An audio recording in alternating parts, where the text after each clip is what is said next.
హిందువులు మనోభావాలు దెబ్బతీస్తే తీయడానికి కూటమి ప్రభుత్వం చంద్రబాబు నాయుడు నాయకత్వంలో కుటిలమైన ప్రయత్నం చేస్తుంది.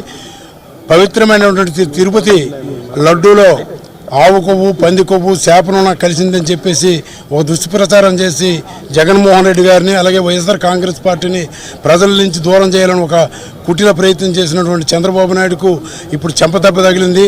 సుప్రీంకోర్టు నియమించినటువంటి సిబిఐ తన నివేదికలో ఈ లడ్డూల్లో ఎటువంటి ఆవు కొవ్వు కానీ, పంది కొవ్వు కానీ, చేప నూనె కానీ కలిగి లేదని స్పష్టమైనటువంటి నివేదిక ఇవ్వడం జరిగింది.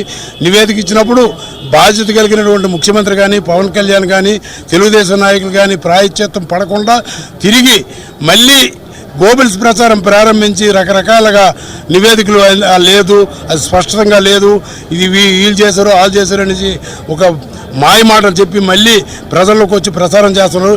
ఈ ప్రచారాన్ని ప్రజలందరూ తెలుసుకుని తిప్పుకొట్టాలి.